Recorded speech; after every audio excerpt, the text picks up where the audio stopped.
Welcome to Awesome Movie Year, the podcast where we look back at an awesome year for movies, which is every year.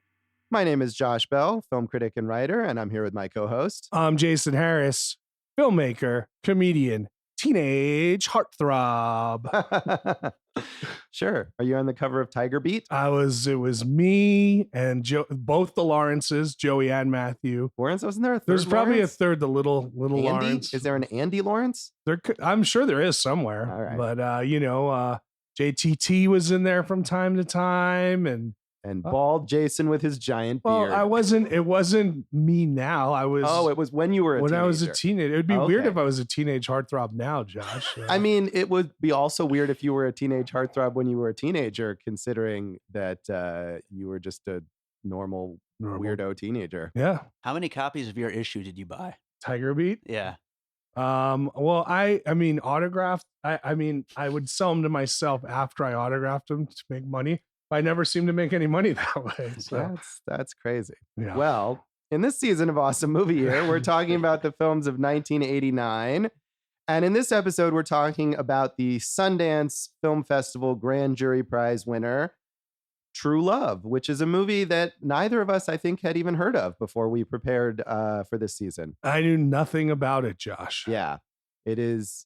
We talked earlier in the season during our Sex, Lies, and Videotape episode about how that was such a huge deal for Sundance, and that was the Audience Award winner at Sundance in 1989. But True Love, directed by Nancy Savoca and co-written by Nancy Savoca and her husband, Richard Guay, was the Grand Jury Prize winner and kind of was eclipsed by Sex, Lies, and Videotape, I would say. I think that and some other films from the 89 independent film boom. But yes. That was the fun of this movie is like we knew nothing and you go in and you're like, well, did it deserve to be eclipsed or does it deserve to have a better place in the canon of film lore? Yes. And I think it deserves to have a better place. Yeah, it's been a little undeservedly forgotten. It was successful at the time, though. I mean, in addition to winning its Sundance Award, it grossed $1.4 million on a budget of only $750,000. So that's pretty good for a small independent film. It was nominated for 3 Independent Spirit Awards, including Best Feature, Best Director, and Best Female Lead for Annabella Sciorra. So, I mean, I think among indie movies at the time, it was well regarded. It just kind of hasn't stayed. It hasn't had the staying power. I know, I look up the lists and everything. It was, lists. It was on the Entertainment Weekly 50 Greatest Independent Films of All Time list. And what year did that list come out? Like 97 or so. Oh, okay. Well, so that was like 8 years later. It was still remembered. Yeah, I still think it. I mean, I haven't made a list myself, but this would be on a list of contenders to be on the list. Oh, a list of list contenders. Yeah. That's the best kind of list. But and then also it was in the New York Times, 1,000 movies you have to see list as well. Okay. That's not bad. It was relatively well reviewed also, although Siskel and Ebert split on it. Ebert gave it a thumbs up and Siskel gave it a thumbs down. He thought it was contrived, which I don't necessarily agree with. But in his review, Roger Ebert said, "The movie is a fiction film that looks and sometimes feels like a documentary. The director, Nancy Savoca, who co-wrote the screenplay with Richard Guay, uses a mobile camera to give us the impression we're in the middle of one of those cinema verite documentaries where life goes on regardless of the filmmakers. We're there at the family conferences and at the heartfelt confessions over kitchen tables and in the saloons where the groom-to-be hangs out with his buddies. Although the movie has been carefully constructed, it creates the feeling of improvisation and spontaneity. A lot of scenes unfold like a movie by John Cassavetes, where the events seem to be happening while we watch them, and the camera seems to be present by a lucky chance." So he had the opposite impression of Siskel. And Cassavetes in 89, there was like a ton of Cassavetes movies at Sundance, like retrospective stuff. And did they have a big Cassavetes retrospective at Sundance? So, and the other movie from 89 that we already covered, Heathers, was in the Sundance 89 Film Festival. That's a good year for Sundance. Right. That's another film that's eclipsed this one in its cult following. Right. But, this definitely feels like one of those very New York style stories. And I can see that. I didn't think much of it felt improvised, but I felt like it felt real. Like the scenes felt real to me, so I was Right. pretty happy with that. Yeah, it has that authenticity, especially of the place and the culture that it comes from, I think. I agree, it doesn't really feel improvisational or documentary-like necessarily. I mean, it feels written, which is okay. I don't think it's contrived as much, as Siskel said it was, but not quite Cassavetes, maybe. Yeah, I don't feel it was contrived at all. I felt like you're saying it was a story that Savoca and probably Gay, they knew if they hadn't experienced these situations themselves, they've known people who were, in very similar situations. Right, right. Hal Hinson in the Washington Post also had a similar kind of, assessment to Ebert. He said, Savoca's greatest skills as a filmmaker are repertorial. There's a sense of precision and accuracy in the details, but something else too, a graceful sense of proportion, of the proper order and weight of things. This is rare for comedy, which usually requires exaggeration to score its points. But Savoca, who directed the movie from a script that she wrote with her husband, Richard Guay, has too much love for her characters' lives to distort them for laughs. Everything in the film comes out of the filmmaker's affectionate empathy for their milieu, and even though it's only their first film, they already have a knack for making the absolute most out of their material. Yeah, I what I agree with there is the idea that the laughs come from situations, not from jokes. They're not writing jokes. Everything that comes out of a character feels, like we said, authentic, realistic, and there's a lot of funny stuff in there, and a lot of stuff that if you grew up in the Northeast, you'd recognize those characters of, hey, how you doing? What's going on? That type of thing. Yeah. At yeah. one point, you mentioned they finally said forget about it, and I was like, Yeah. it was an earned forget about it. It wasn't. That's true. I did note down they say forget about it 3 times You did in this note movie. that, Yes, so, yes. Which of course takes place in the Bronx, if we haven't mentioned that right. already. And the first scene is in an Italian. Well, the first during the credits, we see this kind of engagement party videotape that sets a nice little tone. But then we're right in an Italian deli, and customers are breaking balls with the guys behind the counter and everything. Yeah. I mean, I haven't been among these people in this place, but it definitely felt like getting a glimpse into something real. And you are more familiar with it. Yeah, I grew up in northern Jersey, and I knew most of these characters. Right. There's a guy in there who's like selling rings, and he's a family friend, and he's still trying to rip off the characters. Like, well, you get these rings, it's a set, so you get all 3. And then the uncle's like, yeah, they're not rich. You got to give them a deal, So, but Dave grew up in the Northeast too. Did you have a very kind of Italian American neighborhood where you were, or no? Yeah, a lot of my parents' friends, and somehow that's who they've fallen into here in Vegas too. A lot of those kind of people. Yeah, there were actually a lot of those people who end up in Vegas, I think. And Nancy Savoca herself is from the Bronx and is Italian American, so clearly. The other thing about that review is he's talking about it feels like on their first film they got it right. Yeah. And when we were, and we'll discuss more of this, it's like, man, I really started to look at like her filmography, and like I want to watch some of these other movies, but I also wonder, like, why haven't we seen her go on to not necessarily this Heights of Soderbergh, but as a director of, that you look out for at this point. Right. Yeah, I mean, it seemed like they put a lot of personal experience in this, and maybe that was kind of all of it right away. But yeah, we'll talk about that more later. The last review I have is from Ira Robbins in Entertainment Weekly, who said, loaded with plenty of pungent details, True Love offers abundant food for thought merely by allowing realistic people to be themselves. Left to the imagination, the couple's future becomes a mirror of the audience's own views about love, life, and marriage. While some viewers may simply laugh at the provincial accents and attitudes, many others will recognize universal truths.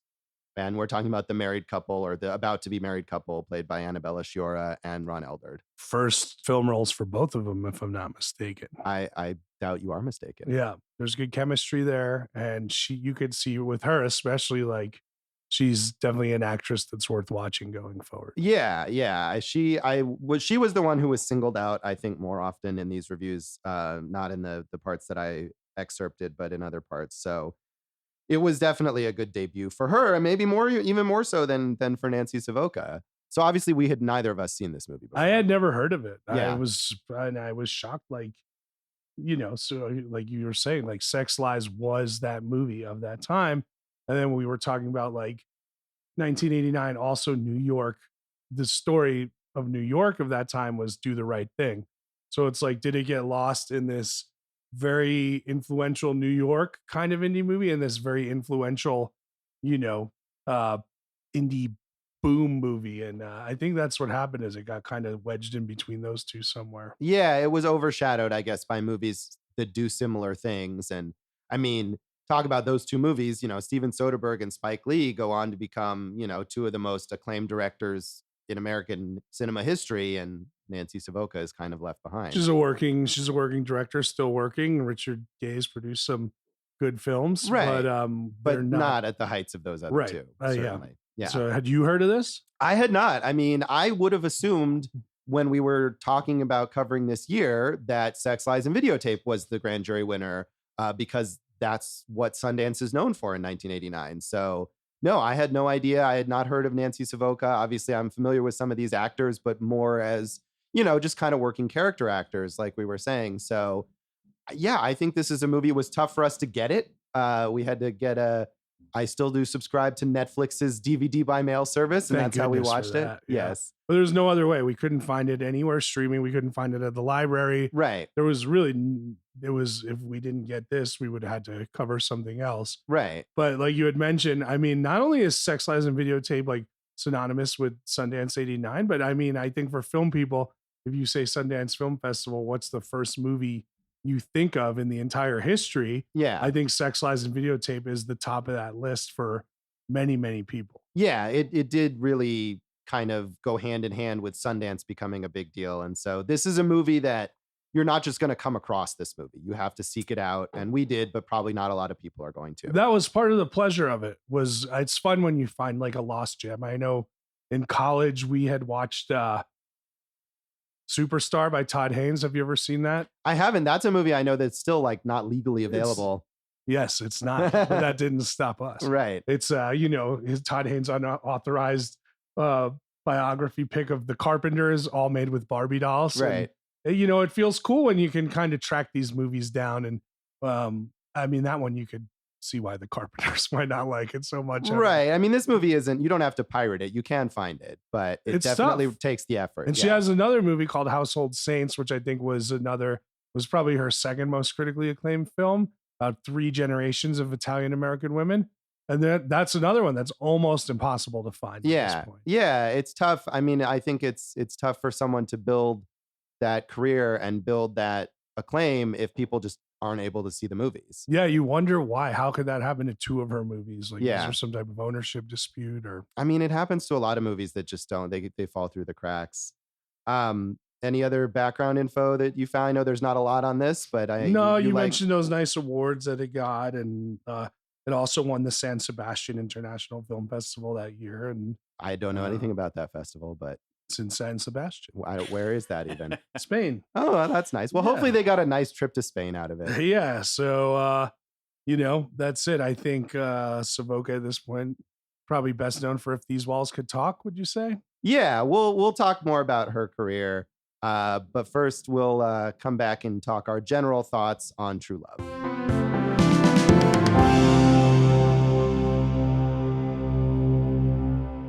Welcome back to Awesome Movie Year. In this episode of our season on the films of 1989, we are talking about the Grand Jury Prize winner at the Sundance Film Festival that year, Nancy Savoca's True Love, which, as we were just saying, is a movie that's kind of fallen through the cracks that neither of us had been familiar with before seeking it out for this episode. But I think we were both pleasantly surprised, or maybe not surprised, but we enjoyed ourselves watching it. Yeah, it's a fun, movie, like you said, about these this couple that's about to get married, and it's basically takes place in the days leading up to the wedding and through the wedding. And one of the elements right off the bat is this kind of female dance pop soundtrack that powers it through. You're getting stuff like Push It by Salt and Peppa, and a lot of stuff that feels very of that time, and it really feels like of that neighborhood. Like you could see this stuff exploding in the summer of '89,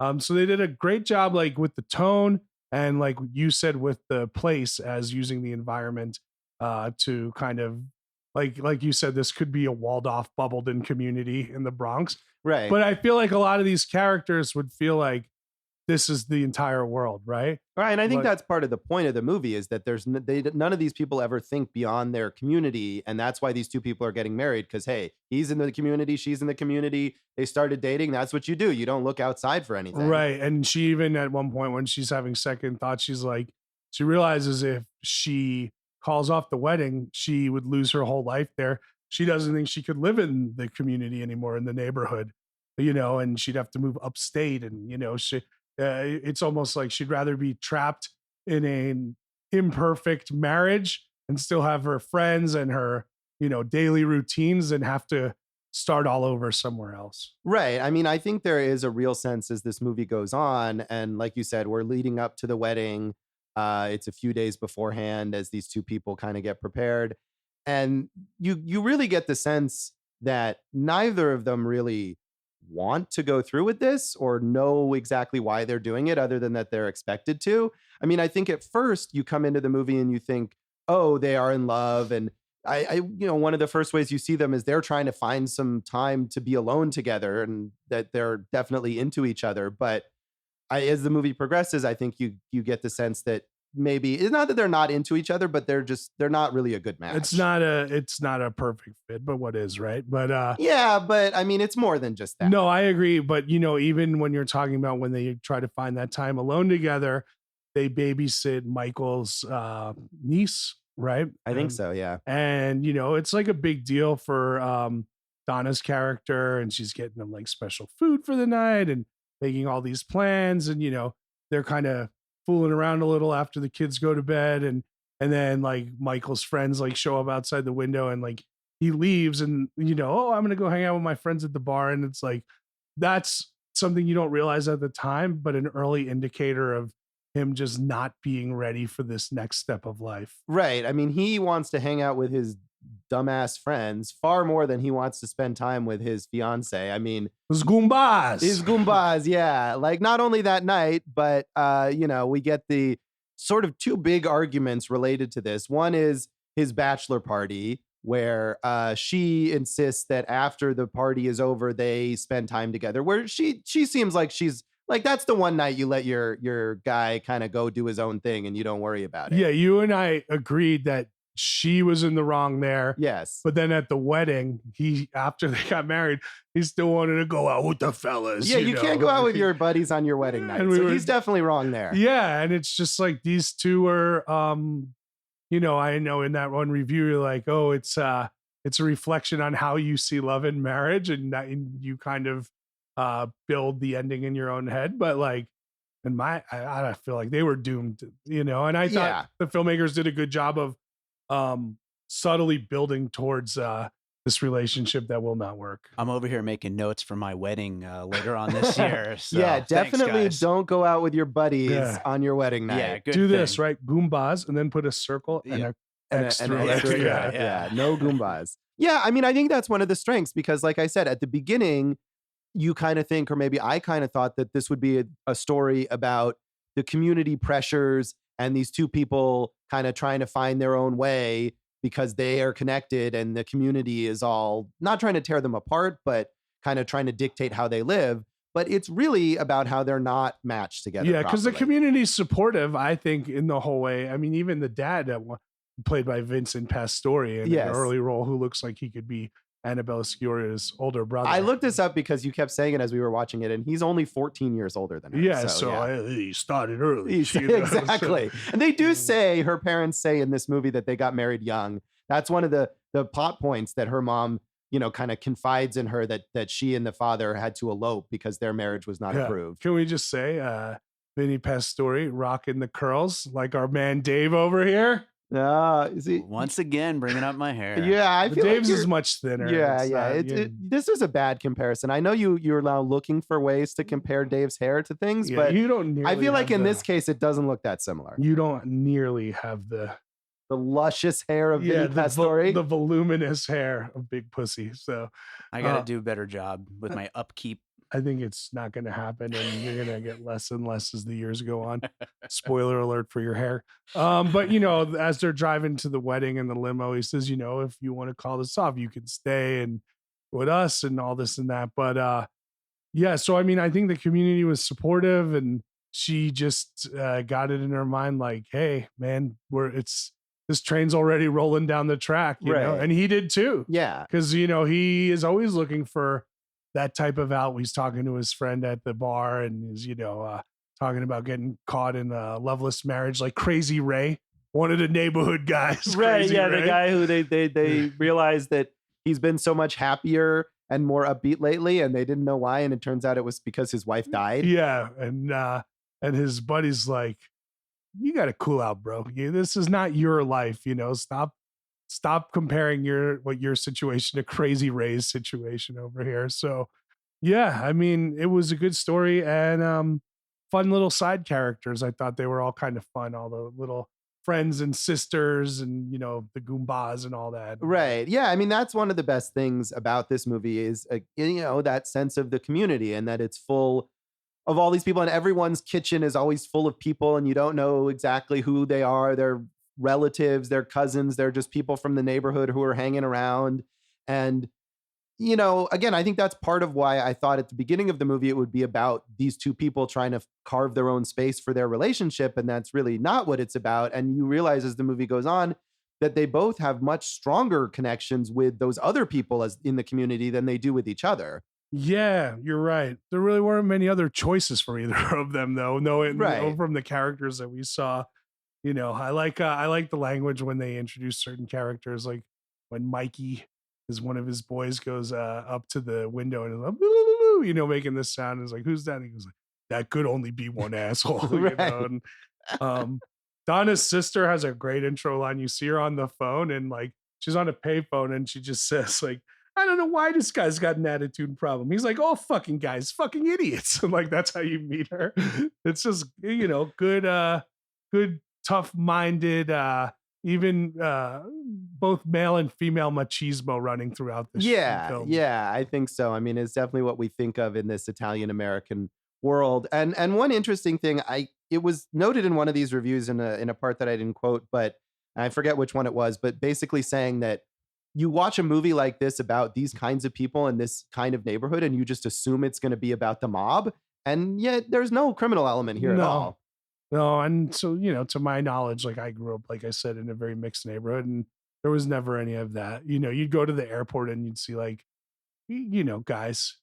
You'd see guys. Like The fellas. Yeah. So, but no, never like in just the normal neighborhood. Although who knows? Maybe they all had secret lives, right? Right. Well, no, I think that's a refreshing thing, is that's a movie stereotype of this kind of environment, and we don't get that here. I liked more of the stuff, that I would recognize, like at the bachelor party. He's got this Uncle Carmine who says like, your wedding day's June 25th.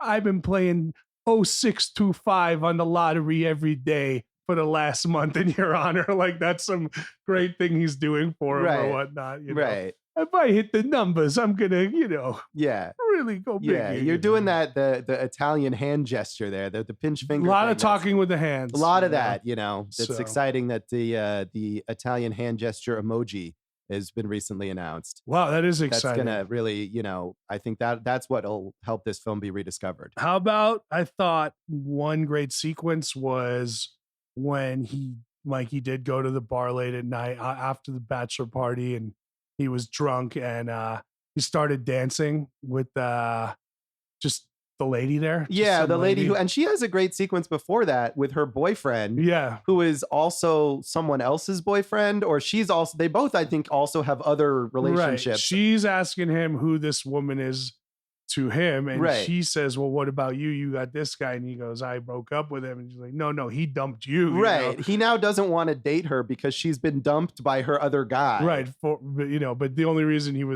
she was dumped is because the guy knew that he like that guy Right, instead. right. So, But it's this weird circular logic that this guy has where it's like, well, if you got dumped by that other guy, yeah, now you're hung up on him, right. so I can't date you. It's a very macho attitude. Yeah, and also So, ridiculous. But yeah, so she's left alone at the bar and Mikey is dancing with her. yeah, and they have a very fun Chubby Checkers lesser known song that they dance to. And it's that whole scene more than any other. I told you when we were watching it, I feel like Mean Streets was very influential on this film. I feel like that whole scene could have been part of Mean Streets. Yeah. Yeah, and which is of course is a movie about people who are criminals, and this is not. But they're definitely like, you could see that all that stuff being like right on the edge of this, that the other characters in the background that we don't see are busy doing that stuff in a back room. You definitely like that dude who's always late, who we had to go to Yonkers to get drugs. Like you could see him getting shot within the next 2 weeks. But,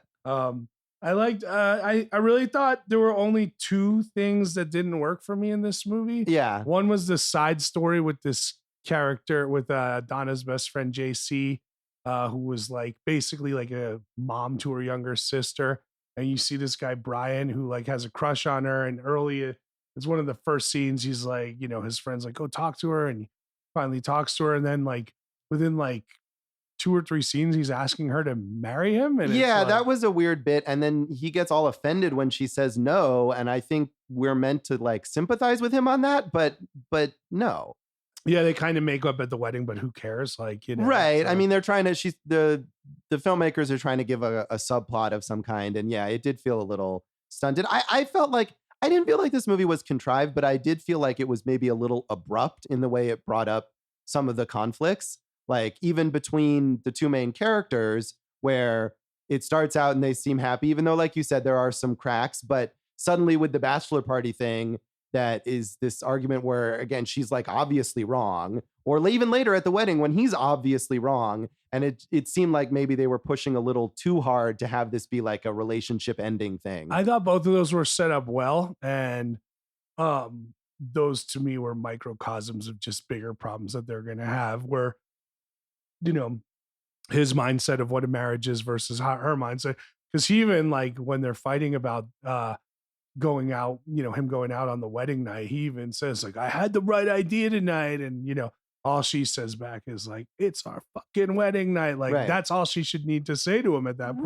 Right. No, I think like in the moments of those arguments, I can see it, but it felt like some of the conflict was brought up a little suddenly to me. I liked it more as like a portrait of the community and slightly less as like this relationship drama. One thing we might disagree there, but one thing we both agreed on is it has a very awful love scene in there. So, oh yeah, there's a super cheesy sex scene. Yeah, with a very bad song, and it's like the night before the wedding where they're not supposed to see each other. And he actually, I rewatched the movie, as you know. Yeah. So he sneaks into the parents' house, and I don't think he would do that and go have sex with the fiance in the kitchen. Right. Yeah. You never know when mom, and as we've established previously in the movie, these people spend a lot of time in the kitchen. Right. They do. They're always eating the cheesecake like they're the Golden Girls or something like that. Eating cheesecake with their fingers. Yeah. And, having meetings, but I don't think that you could safely, get away with the pre-wedding banging in the kitchen when Vinny Pastore's in the other room, it just, right. That scene didn't work for me. No, it didn't. I mean, and even more so than the like logistics of that, just the way that it's presented and shot. I mean, we keep saying how this movie feels authentic, and that's a moment that doesn't. It feels like they threw it in as a sort of bid to get a mainstream release or something. I don't know. It wasn't. I can't see it because it wasn't like there's no nudity in it, so they're not doing it for that reason or whatnot. Right, but to have like the romantic scene that you can put in a trailer or something, I don't know. It felt very out of place. Yeah, because with the moments leading up to that, where like they kind of make up and she calls him, and play. It was a sweet moment where she's turns on the radio and she hears like their song, right? And they're not supposed to talk before the wedding, so she just plays the song. Yeah, over the and phone. that's like a very sweet moment. And he's making jokes as this Maria is, Phyllis, really funny stuff. And I think you could have ended it there and gone right to the next day, and the emotional impact would have been better. Yeah, no, I agree, and that's a moment, that phone conversation where you get a sense of what connection they really did have at one time, like why they liked each other and how they had a nice dynamic at one point, even if they've had a lot of arguments since then.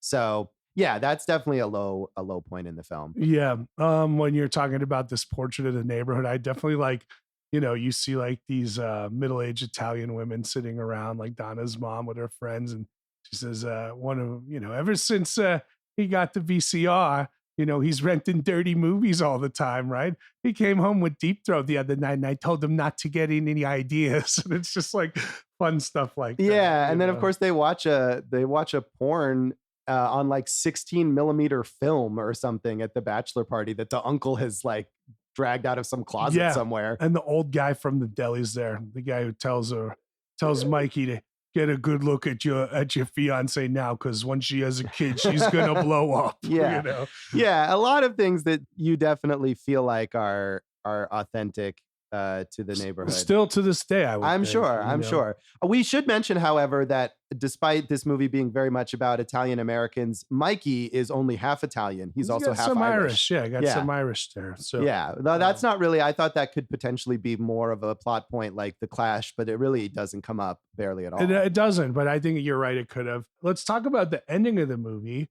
where they have this blowout fight in the bathroom after they're married. And Annabella Sciorra comes out and says, this isn't going to work. And then he says, don't say that. I want this to work. I love you, and then that's kind of, they hug, but we don't really know. And they're walking out of the bathroom and she says, when you called me your wife before? And she said, and he goes, yeah. And he goes, that was weird. Yeah. And he's like, yeah, it was, and like, I thought that would have been a great ending there. Right. Well, then they go on and you see them taking photos and they're clearly very uncomfortable. Right. And again, they're super uncomfortable. And it's like they take the photo and now we got to redo it. And it's like, I feel like they should have just taken the photo and we see him unhappy. And I think they like went one or two beats too far at the end to hammer home a point that was already there. Right. Yeah, maybe so. But I think it's still ambiguous enough by the time you get to the end. And then after that, during the credits, we see all these. Big mistake. Yeah. Well, see, I don't know, because I feel like it adds to that like ambiguous feeling. We see all these like home movies of all the people congratulating them at the wedding that presumably took place just before this. Right. And so we have that kind of unsettled feeling of like, where are things going to go from here? I see. And I felt like, cause I mean, you even see Mikey and Donna there and he's like, Mikey, go back in. I mean, he says to himself, go back in time. Don't do it. Right. Right. But like, I felt like it ended on such an emotional note with like, you're seeing like the way The Graduate ended, right? Yeah, it is a Graduate style ending. Yeah, yeah, or like a Tie Me Up, Tie Me Down that we talked about recently. Right, sure. There you go. Which again, I said was one shot too. Yeah, long, you did say that. So, that's true. So I feel like this had the last image been just the two of them either leaving the bathroom saying that was weird, or you see them taking the picture and how just unpleasant it is. Like that's the lasting impact of the movie. Now you're seeing like a bunch of like funny family members and little kids eating ice cream. And it's like, this is fun home movies, but you left me with such a good emotional impact. Like this is negating that for me. Yeah. I mean, I agree that it could have ended on any of those other points and it would have been effective. I don't think that the way it ends like negates or it lessens the impact. I'm saying. Maybe. I don't know. To me, I still felt like it had that ambiguous, unsettled feeling. Although I agree that like, absolutely, from my perspective, they're totally doomed. And if they don't get divorced, they're just going to be miserable as a married couple. I know. And that could have been a good follow-up movie, them 5 years later and seeing them, still in this unhappy marriage. And because you don't really see, I don't think there's one divorced character in that movie, is there? Yeah, not that I can recall. I mean, this is the kind of community where people stay together. The people complain about their spouses. Like that Crazy Ray guy had to wait until his wife died, right, and so that he could have fun again. Mike at the beginning is living with his mom, and he's, the uncle lives next door, and they're taking Mike and Donna taking like a cosmopolitan quiz of like, are we the perfect couple? And one of the questions is like, is your dream house a brownstone in Manhattan or a Victorian house in New England? And like he goes, none of those. D, the answer is a 2-family house in the Bronx. And she's like, that's my answer too. And it's like, that's it. It's this little world. And like, that's the biggest ambition. Right. Let's get our deli. And who knows what she'll end up doing, whether she's a nurse or a hairstylist, but like, let's, like even the guy who owns the deli says like, if I know you, Mikey, you're getting married now. soon enough there'll be little kids popping out. Like Right. that's what you're supposed to do, you know? Right. Work, get married, raise a family, and that's it, you know. But Right. but yeah, I don't know. It's a good movie, man. It's a good movie, and the dialogue all rings true, and the feel of the place and the characters rings true for me. And I wish it was a better known film. I think it deserves it, and I think I don't know. I don't think I don't think this will get that. You know, Now that it's been on Awesome Movie Year, it is going this is the to big have a bump for it. resurgence. Yeah. Yes, but no, but absolutely. you know, certain, you know, there have to be some movies, right, that do find like an Oh, audience. sure. I mean, and I think this is also the kind of movie that if it were more accessible, if it were on some streaming service, that people could stumble across it and be charmed by it. Yeah. And it could get that resurgence, but it is, at least at this moment, not. And I don't know what the rights issues are, as you were talking about. One last thing I just want to mention. Can we just note how much Ron Eldard looks like Zach Morris in this movie? That's a plus. It was almost distracting to me at times. Were you like when they were going to fight, did you want him to call a timeout or something? Like Yeah, or maybe he needed to turn to the camera and start talking to the audience. Donna, how can I marry you? You're not Kelly Kapowski.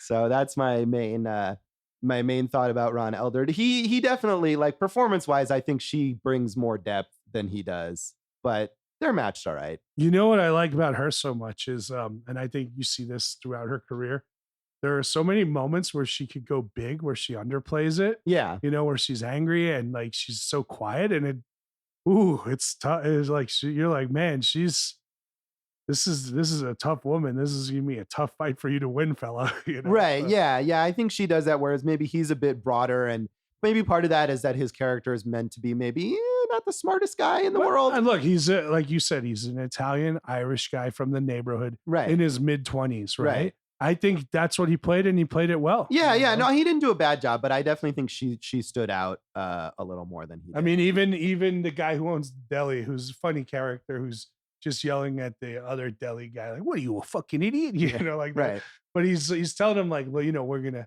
sign the lease with your uncle, and you're gonna retire in 10 years. And he's like, I gotta work for 10 years, 7 days a week. And it's like he doesn't see beyond going to the bar, watching the honeymooners, which he's obsessed with, and just being in that bar scene. And like, dude, you know, in a way I can relate. I remember in my 20s, like I was in you were engaged to your Italian American neighbor. Yeah, I living in the Bronx, making sandwiches during the day at the deli.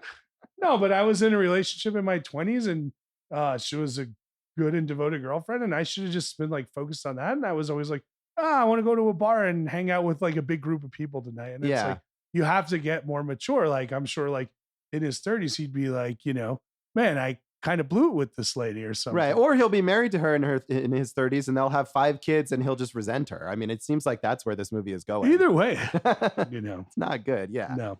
So do we want to rate this movie out of 5 forget about it? 3.5 forget about it.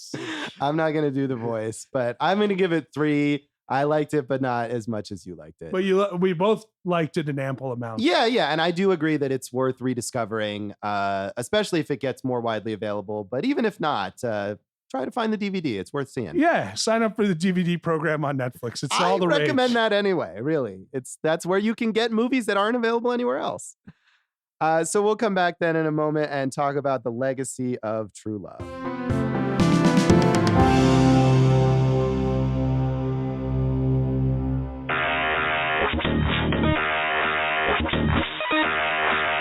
Everyone, no matter how big a geek you are, has movies that they haven't seen that have other geeks saying, "How have you never seen this movie?"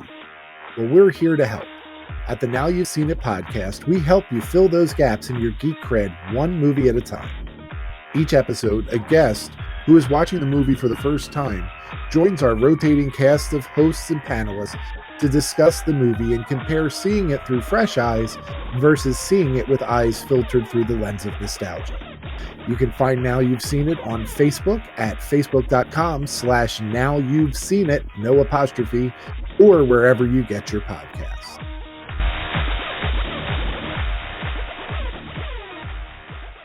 Welcome back to Awesome Movie Year. In this episode of our season on the films of 1989, we've been talking about the Sundance Film Festival Grand Jury Prize winner, True Love, by director Nancy Savoca. And we've talked a bit about this already, the legacy. Let's start with her. She's made a number of other films, but nothing else that's really made an impact. Yeah, I mean, I want to watch some of her other movies, like we talked about Household Saints. Dogfight, I think, was another Dogfight. early one. Those were the two I think she made right after this that seemed like they Right. had a good amount of acclaim. And then around 2000, was it called Union Square? She made with Mira Sorvino. Yeah. That did pretty well on the festival circuit. Like we said, we think If These Walls Could Talk was like probably her biggest, project with HBO and everything. Yeah, and weirdly, I haven't seen, I don't know if you've seen it, but I haven't seen that movie. I've certainly heard of it, but I was looking it up and it's like a sort of anthology style movie with 3 segments, 2 directed by Nancy Savoca, 1 directed by Cher. There you go. So, an interesting I mean, no, combination. but if you, what's funny is like when you said that, I started thinking about Moonstruck. Right. Well, Moonstruck was actually a comparison point in one of these Right. reviews. And I'm saying like these characters are not that dissimilar. And Right. Right. I haven't seen Moonstruck. I know I should. You should. It's a good yeah. film. Yeah. Nicolas Cage. I lost my... Right. We talked about Do the Right Thing as, like I know watching this movie, when you and I were watching it, I was saying I could imagine Danny Aiello's character from Do the Right Thing being related to these people. Yeah. I mean, to me, it definitely struck of the 70s Scorsese movies. You had mentioned Cassavetes and just these kind of like, this is man, that New York independent film boom in the late 80s and through the 90s. This perfectly fits in there, which is a great time period, a great subgenre, if you will, and I think we can both agree. Felt a little like Ed Burns. Oh, you managed to bring up Ed Burns. That's actually not an unfair comparison. But yeah, I think you're right that like Nancy Savoca maybe should have been a director among other people from this time period who went on to bigger things. And I don't know why. I mean, the most recent movie she directed was a Lifetime movie in 2015 that was like a V.C. Andrews adaptation. I mean, she's obviously not getting a ton of work. And we wonder, you wonder, was it because she was a woman in the... I mean, I'm sure that's part of it. But no, I mean, yeah, definitely like when you watch a movie and you're like, oh, this person has an interesting point of view. Also some really awesome camera work in this movie. Like I love right away where they shoot through the pizza shop, the C in the slice, like across the street into the car. There's some really cool stuff like that. The entry shot into the wedding room, and stuff like that. But like she's interesting. She's got a awesome feel for character and dialogue. And I want to see more. I do. Yeah, I mean, hopefully she'll get another chance, especially now, all these years later, she could do that movie about the, older versions of these kinds of characters, the marriage after all that time, and how do people end up later on in the neighborhood here. And also the 2 other people we should mention as influence, who she worked for, John Sayles and Jonathan Demme. I can absolutely see that. I mean, Rachel Getting Married is, you could see this movie as an influence on that movie, in terms of the big wedding and people feeling a bit unsettled about how things are going. Yeah, I love all these like New York movies around this time that are small stories, and there's so many of them, and it's kind of a fun subgenre to research. Yeah. Should we talk about our main stars, Annabella Sciorra and Ron Eldard, both working, but definitely never became like big stars? I always liked Ron Eldard. I thought he was interesting the way he presented himself as an actor. And like you said, he's still working. Annabella, she went on to do some great work with Spike Lee. That's true. Yeah. Speaking of Do the Right Thing. Yeah. So Jungle Fever, right? She was the main, her and Wesley Snipes were the stars of that. that. Great movie. And, as we know now, she's dealing with all the Harvey Weinstein crap. She's a witness there. But I hope we see much more of her. I'm happy to see either of them in anything, and all those fun little side actors too. Yeah. So this was an interesting note that I looked up. Do you want to guess how many actors from this movie went on to appear in at least one episode of The Sopranos? That's an awesome trivia thing that you did. I looked up every single one of them. That's fantastic. How long did that take you? It didn't take that long. Well, the ones off the top are Annabella Sciorra, Vincent Pastore, Aida Turturro. Right. Those are the obvious ones. Yeah. I'm trying to think of who else. I'll say 6. Is that right? It's 7. 7 actors in Who this are the movie. others? This is The others are exciting. ones, I mean, some of them just made one brief appearance, and some of them, like one of the people in this movie is credited as deli customer, so they didn't have a big role. But as you said, the 3 that you mentioned, as well as Marianne Leone, who I think had a fairly substantial role. Do you know who she I was? don't remember. I mean, I have actually never watched The Sopranos, so I wouldn't know any of these. But do you know who characters. she was in this movie? She was, I think she might have been the mother, Annabella Sciorra's mother. Yeah. John Nacco, Stephen Randazzo, and Judy Prianti all appeared on The Sopranos. Stephen Randazzo is a name I recognize from The Sopranos credits. Yeah. Yeah, that's exciting. So clearly, whether they knew it or not, The Sopranos heavily influenced and by vice this movie. versa. You could see any of those Sopranos actors like in this, in this movie. Right. Yeah. James Gandolfini could have absolutely been someone's dad in this movie, or somebody's uncle or cousin or whatever. Or in the 89, the lead. Oh yeah, I guess so. I can't imagine him as like a guy in his 20s, although I'm sure he was. But he always just in my mind is this like, Towering balding guy in his 50s or something. Well, that's how he left us. Right. That is true. And this is also, I think, part of, I don't know if you want to call it a trend, but something that happens a lot at Sundance, where the main winner isn't the movie that goes on to be like the big pop culture sensation. Yeah, that does happen a lot. What are some other ones that you... I don't know. Okay. But that's the point, is that they've been forgotten. But I feel like that happens, it happens more often where there's a movie like Sex, Lies, and Videotape that's so well known.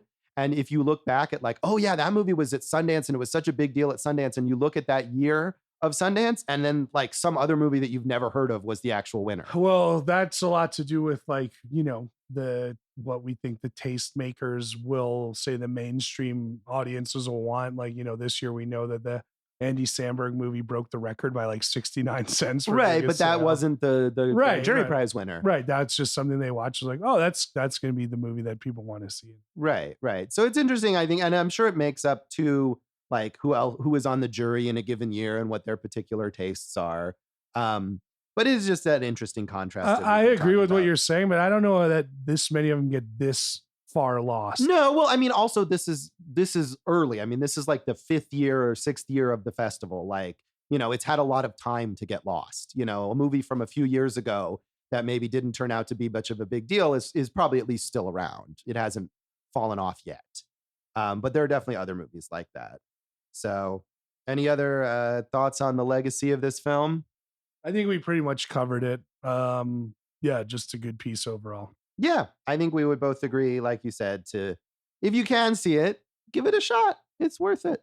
If this was, like you said, streaming or was on HBO, and like you were just home one day and knew nothing about it and flipped it on like we knew nothing about it, I think you would be like, I'm really glad I watched this. Yeah, it's the kind of thing that would draw you in really almost no matter where you started with it. You get a sense of that you're really like immersed in that neighborhood in that area, and it would make you watch to the end. This is part of the fun of doing this podcast, is discovering movies that we wouldn't have otherwise have known about. That is true. So that is True Love, and that is this episode of Awesome Movie Year. You can follow us on social media. Yes, we are more visible than the movie True Love on social media. Just barely. I'm Jason Harris Comedy, or Jay Harris Comedy. Jason Harris Comedy on Facebook, Instagram. Jay Harris Comedy on Twitter. And my website, still under construction. Go for Jason.com. A lot of construction happening. A lot of cones on your website. We're getting there. And Josh, of course, we are at Awesome Movie Year on Instagram, Facebook, and awesomemovieyear.com, and then Awesome Movie Pod on Twitter. I am at joshbellhateseverything.com, Josh Bell Hates Everything on Facebook, and Signal Bleed on Twitter. And you can listen to our producer, David Rosen's awesome podcast, Piecing It Together. You can find Piecing It Together wherever you listen to this podcast, and follow us on social media at Piecing Pod, and join the Facebook group Popcorn and Puzzle Pieces, where I'm curious to see if any of those weirdos have seen this movie. But let me just say about that, that's one of the things I love about the Facebook group, is you do get people suggesting movies that you haven't heard of and wouldn't have known about otherwise. So we get to now do that to them. Yeah. There you go. Those weirdos can listen to these weirdos. Yeah. So what do we have next, Jason? Next week, we have another movie that no one's ever heard of. The Best Picture winner of 1989, Driving Miss Daisy. So quite the contrast there. Tune in next time for Driving Miss Daisy. Thanks for listening to Awesome Movie Year. Thank you for listening to Awesome Movie Year. Make sure to follow Awesome Movie Year on Facebook, at Awesome Movie Pod on Twitter, and at Awesome Movie Year on Instagram. And if you like the show, review us and rate us with 5 stars on Apple Podcasts.